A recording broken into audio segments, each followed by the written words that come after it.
When I first came across this story, I was struck by the strangeness of it all. On the surface, it seemed like a tale of love, ambition, and ordinary lives. Nothing that would ever make headlines. A successful career woman, a loving husband, and a boyfriend, tangled in the web of it all. But as I began peeling back the layers, one question haunted me.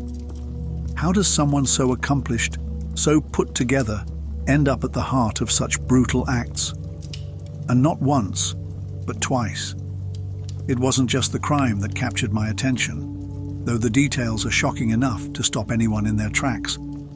No, it was the person at the center of it. Sheila Davalloo, a name that to this day carries a weight of questions, unease, and disbelief. You see, we all have moments where we question what lies beneath the surface of those around us. But this was something else entirely. Before we dive deeper, take a moment to like, share, and subscribe to my channel for more gripping and thought-provoking crime stories. Stories that force us to look closer, to ask harder questions, and to explore the shadows of human behavior. And so I ask you, how far would someone go to protect a lie, to hold on to an obsession, to erase someone standing in their way? This is not just a story about what happened. It's about who and why. And by the end, you'll be asking the same question I did. How does this happen? How does anyone become capable? Sheila Davalloo's story doesn't exist in isolation. To understand the events that unfolded, we need to meet the person at the heart of this tragedy, Annalisa Rundo. But how did their lives intersect? The answer lies in one name, Nelson Sessler. Nelson was the thread connecting these two women, but for very different reasons. To Sheila, he was an obsession. To Annalisa, he was her boyfriend, and quite possibly her future. And this relationship would seal Annalisa's fate. Annalisa Rundo was everything Sheila seemed to envy. Vibrant, driven, and incredibly kind, Annalisa was a rising star in the pharmaceutical industry. She wasn't just focused on her career, she was a beacon of warmth to those around her. Friends described her as the kind of person who made you feel seen, truly seen, in a world that so often moves too fast. Her life seemed perfect. She had a promising future, a loving relationship, and a supportive family who adored her. She was the kind of woman anyone would root for. But for Sheila, Annalisa wasn't a person to admire or befriend. To Sheila, Annalisa was a problem. This clash wasn't just about jealousy, it was about possession. Nelson wasn't simply a romantic interest for Sheila, he was an obsession. It wasn't enough for her to care about him, she wanted him entirely to herself. And Annalisa's very existence threatened that desire. So, as Annalisa lived her life with grace and kindness, she likely had no idea she was being watched, not by a stranger, but by someone who had already started plotting a way to take it all away. This is where the story takes its first dark turn. While Sheila kept up her facade of success and charm, behind closed doors, her obsession with Nelson began to spiral. This obsession wasn't love, it was control, a need to eliminate anyone standing in her way. And Annalisa, simply by being herself, became Sheila's primary target. It's chilling to think about, isn't it? Two women, living completely different lives, brought together not by choice, but by someone else's dangerous fixation. Annalisa had no idea that every kind gesture, every moment of joy, was feeding into Sheila's growing resentment. And in Sheila's mind, there was only one solution to her problem. From this point on, Sheila's polished exterior began to crack, revealing the lengths she was willing to go to in order to secure what she believed was hers. But before we delve into that unraveling, let's take a moment to reflect on Annalisa, a young woman whose life was about to be cut tragically short. Not because of anything she had done, but because she happened to love the wrong person. From the outside, Sheila Davalloo appeared to have it all. She was intelligent, well-educated, and financially successful.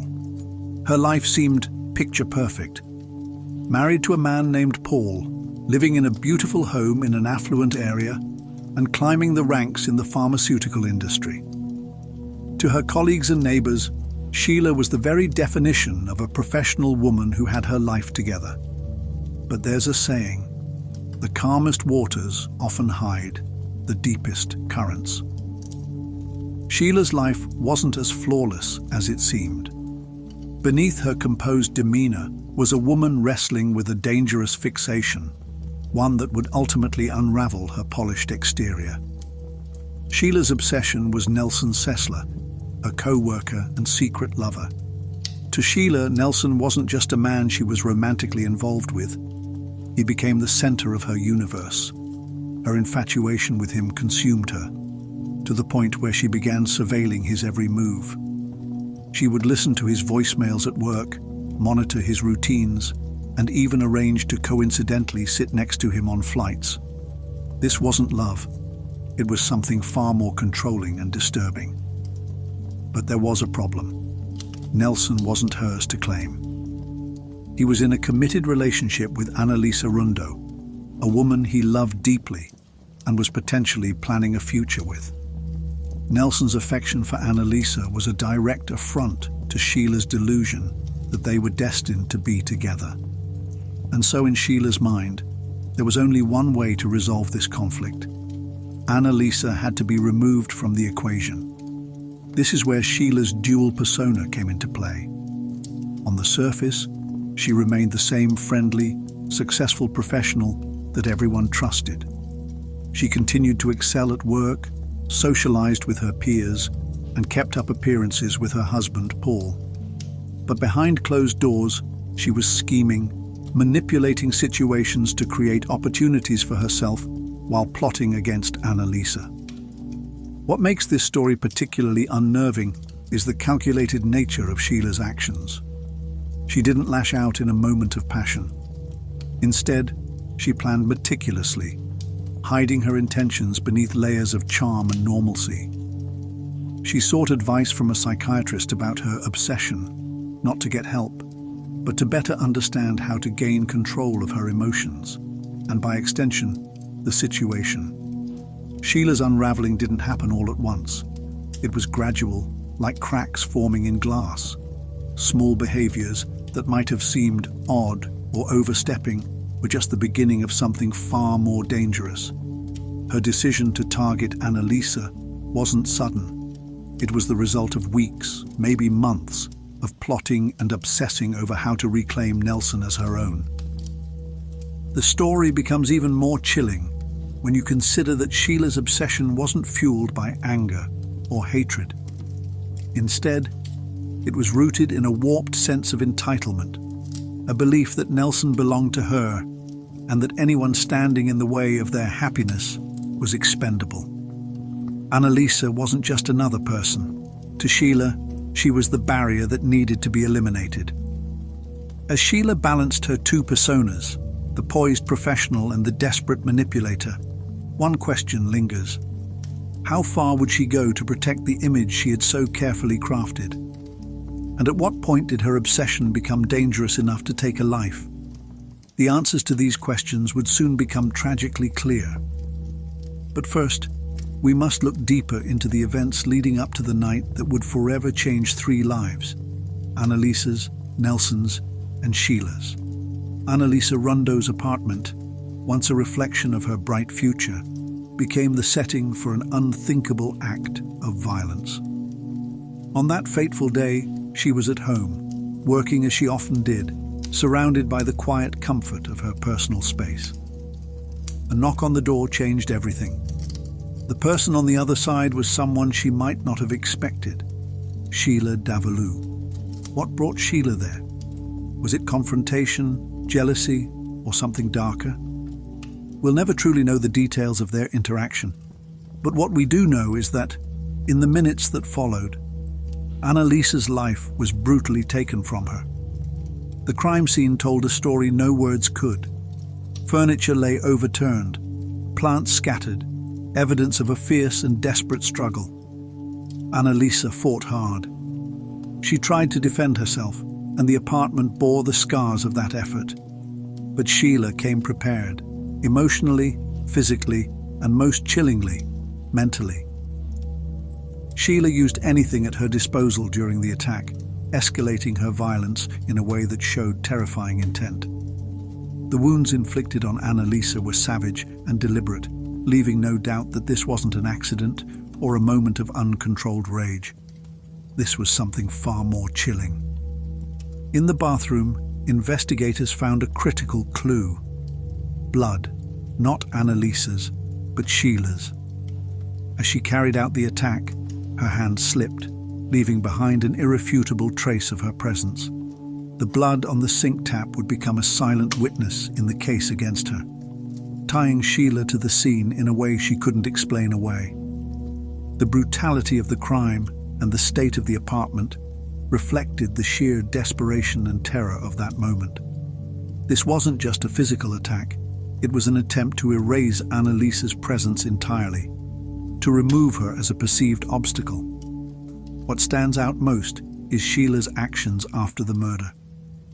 She left that apartment, disheveled, carrying the weight of what she had done, yet trying to appear composed. She took with her the physical evidence of her crime: blood-stained clothes, her weapon of choice, and the knowledge of what she had done. But despite her attempts to cover her tracks, the scene spoke for itself. Every detail, every piece of overturned furniture, every mark on Annalisa's body, it all pointed back to Sheila Davalloo. And in those moments, what was once a promising young woman's home became a harrowing testament to a life taken far too soon. The investigation into Annalisa Rundo's murder was anything but straightforward. At first, detectives were at a standstill. There was no clear motive, no immediate suspect. The scene was chaotic, but apart from Annalisa's tragic death, there was no obvious thread to follow. For months, it seemed as though the person responsible for her death might evade justice. But then, 5 months later, a shocking and brutal act changed everything. Sheila Davalloo had attacked her husband, Paul Christos, in their home during what she claimed was a game to rekindle their marriage. She handcuffed him to a chair under the pretense of playing a guessing game, blindfolded him, and told him to identify objects she touched to his skin. But as Paul sat there, completely unaware, Sheila suddenly grabbed a knife and plunged it into his chest. The first stab was vicious, targeting his heart. Paul, confused and in shock, demanded to know what was happening. Sheila, still maintaining an eerily calm demeanor, told him it was an accident. But before he could free himself, she stabbed him again, this time with even more force. Blood soaked his shirt as Paul struggled to breathe. Sheila eventually unfastened the handcuffs and promised to drive him to the hospital. But as Paul sat bleeding in the back seat of her car, Sheila had no intention of saving him. Instead of rushing to the emergency room, she pulled into an isolated hospital parking lot, got out of the car, and stabbed him a third time, this one aimed directly at his heart. Paul later recalled seeing the knife glint in her hand and the sheer anger in her face as she lunged at him. Somehow, with every ounce of strength he had left, Paul fought her off and screamed for help. Hospital staff heard his cries and ran to his aid. Sheila, realizing her plan had failed, panicked. She fled the scene, leaving Paul bleeding and gasping for air in the parking lot. Miraculously, he survived the attack. Surgeons later revealed that one of Sheila's strikes had nicked his heart, a wound that could have been fatal if not treated immediately. Paul's survival would be the key to exposing Sheila's dark nature. As detectives interviewed him, the details of her violent outburst painted a picture of someone capable of extreme calculation and rage. But it wasn't just the attack itself. It was Sheila's cold, methodical approach that shocked investigators. The knife was her weapon, and her aim was clear. She wanted him dead. During their search of Sheila's belongings following her arrest, detectives uncovered a crucial link: her phone records. One entry immediately caught their attention: a call to Nelson Sessler, Annalisa's boyfriend. This was the moment when two seemingly unrelated crimes came together in a chilling revelation. Sheila Davalloo wasn't just a woman who had tried to kill her husband. She was now the prime suspect in Annalisa's murder.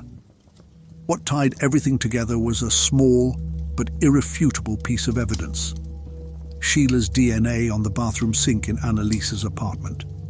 This wasn't some accidental trace left behind from a visit long ago. This was fresh blood, left during the violent struggle that claimed Annalisa's life. It was the smoking gun that placed Sheila in the middle of the murder scene. For detectives, the connection was undeniable. Sheila Davalloo had orchestrated two horrifying acts of violence, each fueled by the same motivation: control. She saw Paul and Annalisa not as people, but as obstacles to the life she wanted. And in her desperation to eliminate those obstacles, Sheila made a grave mistake. She left behind a trail of evidence that no amount of denial could erase.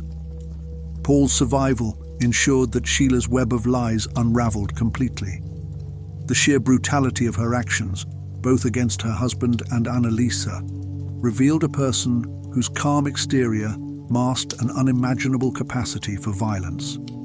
And for Annalisa, who fought so hard to live, it was Sheila's very own blood that ensured her story would finally lead to justice.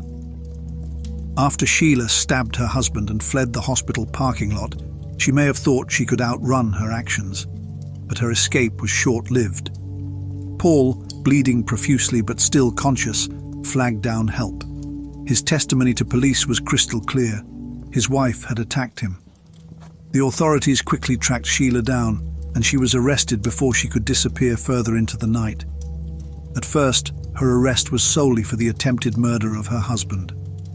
But investigators soon uncovered connections that tied her to another crime entirely. Sheila had no idea that her actions with Paul would open the door to unraveling the murder of Annalisa Rundo. The discovery of her affair with Nelson Sessler, combined with DNA evidence from Annalisa's crime scene, set the stage for a larger investigation. Fast forward to the courtroom.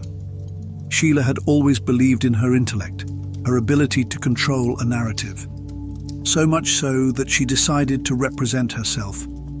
It was a bold move, one that seemed designed to keep her in the driver's seat. Sheila wasn't just defending herself, she was performing, trying to convince the jury that she was smarter than the evidence stacked against her. But this wasn't a game she could manipulate. The prosecution brought forward the 911 call, a recording that would haunt the courtroom. When played, it was unmistakable. The voice on that call mirrored the one Sheila used every day in court: calm, measured, and seemingly in control. Yet this calmness became her undoing. It sounded rehearsed, calculated. The jury couldn't ignore the parallel. Sheila's decision to act as her own attorney backfired. It gave the jury endless opportunities to hear her speak, to recognize her voice as the one on the 911 call. What she thought was a demonstration of her intelligence became a glaring spotlight on her guilt. When the verdict was read, finding her guilty of first-degree murder, Sheila stood unflinching. But there was no denying it. Her confidence, her manipulation, and her attempt to outsmart everyone had all led to this moment. A moment she couldn't control. When trying to understand Sheila Davalloo, the question isn't just, what did she do? It's, why did she do it? What could drive someone with an impressive career, a comfortable life, and an outwardly composed demeanor to commit acts so violent and calculated? Psychologists who examined Sheila described her as highly manipulative, capable of using her intelligence and charm to control the people around her. She wasn't loud or overtly aggressive. Instead, she worked subtly, pulling strings, shaping outcomes in ways that didn't immediately raise suspicion. Those closest to her often saw her as thoughtful or composed. But in hindsight, many noted a disconnect, an ability to compartmentalize emotions, to suppress guilt or remorse. Sheila's relationship with Nelson Sessler offers a telling glimpse into her psyche. It wasn't just about love or desire, it was about control.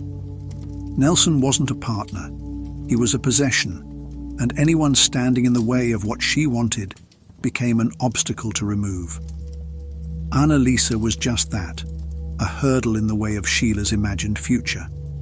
And when it came to her husband Paul, she viewed him as expendable, another piece of her life she could cast aside when he no longer served a purpose.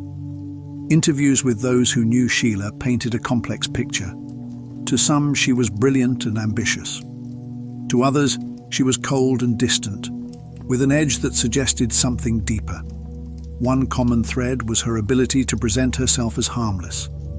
She didn't seem like someone capable of extreme violence. That was her most dangerous trait, her capacity to mask her intentions until it was too late. The courtroom psychologist talked about Sheila's ability to rationalize her actions. She didn't see herself as evil. Instead, she viewed her crimes as calculated decisions, necessary steps toward goals she justified in her mind. This detachment, this lack of empathy, is what made her so dangerous. Sheila wasn't impulsive. She was methodical, willing to take risks, because she believed she was smarter than everyone around her.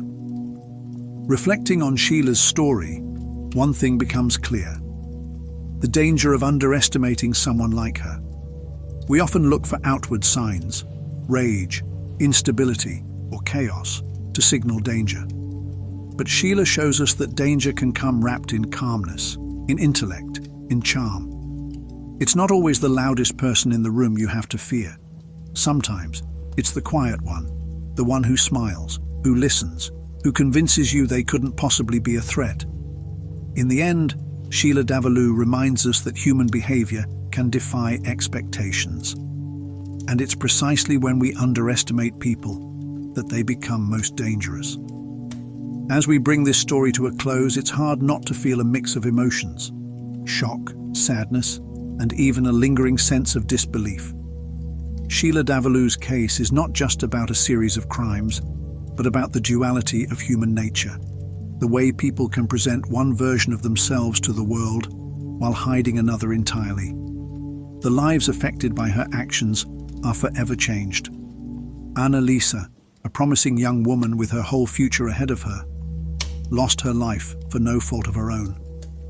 Her family continues to carry the weight of that loss every single day.